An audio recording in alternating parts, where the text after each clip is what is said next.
This is Paul. Yeah. hmm Um, I just I want to make sure that you understand what invidious discrimination is. It's where you intentionally fabricate false evidence, knowing that my sons are having their rights, civil rights violated. Yeah. With the intention of having me put in a mental institution. Yeah. Where you receive the evidence 3 days after. I had sent the emails on June 16th of 2017, where I intentionally had used profanity in describing the FBI. Pooch. Now, your obligation was to inform them? Yeah. hmm And you didn't do that, did you? No. I thought it for sure would upset them. Yeah. They'd want to talk to me. Yeah. And then I'd explain forgeries. Yeah. Fraud.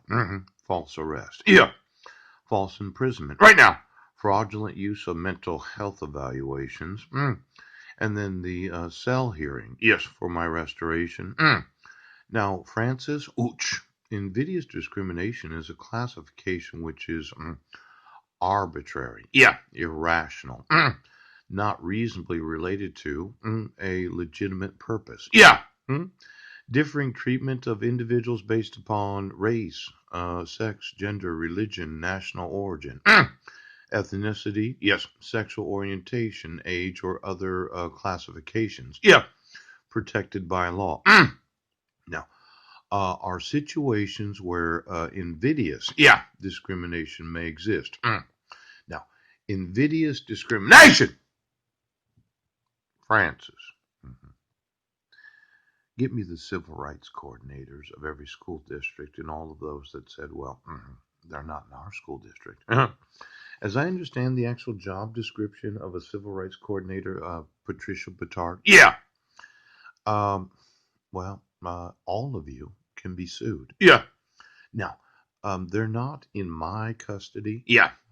Because I sent you an email. Yes.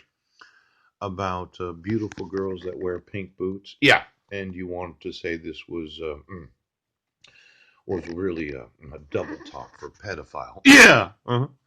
And that I was, well, obviously. Yes.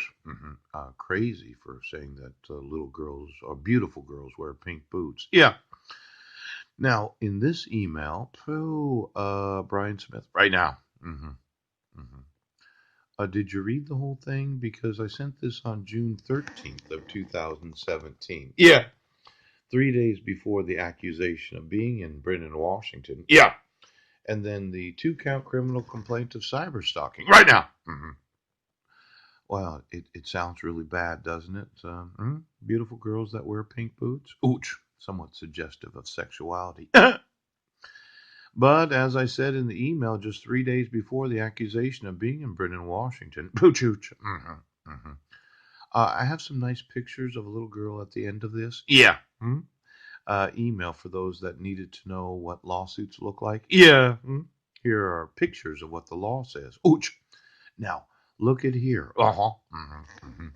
Order, accept this order for motion to dismiss. Yeah. Now, date and time of hearing set by the court if a temporary order, minimum of 1 year. Yes. Now, this was the notice shall include a brief statement of provisions of the ex parte. Now, it can't be an ex parte order when the petitioner is obstructed. Yeah. From petitioning the court, Brent. So I'd have to say that it wasn't ex parte. Yes. It wasn't pro se. No. What kind of order is it when the judge intentionally obstructs the petitioner? And the petitioner doesn't motion ex parte, doesn't motion pro se. Yeah. Could you explain, Brent, to me and the rest of the world? Yes. Exactly what kind of order is it? It can't be ex parte, and it can't be pro se. Yeah. It's the use of the identity of the petitioner. Yes. So that the judge, the Mormon president of the local denomination, the Superior Court judge that was appointed by the governor of the state of Washington, the Superior Court judge that has no criminal experience, the Superior Court judge that is never wrong. Now, this In the response, Yeah. Memorandum of Authorities, RCW 10.14.0802, Yes. is not possible to be enforceable. Yeah. When the Superior Court judge takes it upon himself to motion himself, Yeah. while at the same time obstructing the petitioner's right to motion the court, Mm. I would say it violates State and federal law right now, Brent. Now, I'm going to put in prison a lot of judges. Now, one or both of the signatures is a forgery. Christy Miller, no signature of the protected person. Yeah. And then Christy Miller's lookalike. Yeah. I was not served before there was a court hearing. Yeah. As the protection order says, does still make the ex parte order legal? Yeah. It can't be legal. Ouch. Because the ex parte order, the ex parte petitioner, The petitioner was obstructed from motioning the court. It can't be ex parte. Ouch. Unless, of course, the petitioner was able to motion the court without the court commissioner Yeah. deciding to renew it without her knowledge. Yeah. Now, I've informed the law enforcement, the Sheriff Bill Benedict, Yeah. the Sheriff Stanko, Yeah. the Sheriff Mitzi, Ouch. the Sheriff John Urquhart, Yeah. the Sheriff Ozzy, and the Sheriff Snaza. Yeah. And every Sheriff! No! invidious discrimination.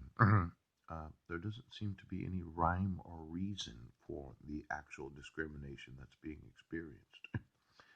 It falls outside of the known civil rights violations of the civil rights coordinators, but it does encompass all of the available violations of all known civil rights. Yeah. I know it's complicated, but you fill that in an application to be the civil rights coordinator? Yeah. Give me the signatures and the actual credentials of every one of you in every school district. Because I will tell you, Yes. if you cannot understand what Invidious discrimination is, it's quite possible that you're not qualified to be a civil rights coordinator. And even though they make it a condition of having a school district, Yeah. I will remove every school district of the state of Washington, and then children will not have a school available to go to. Ouch. Now, you'll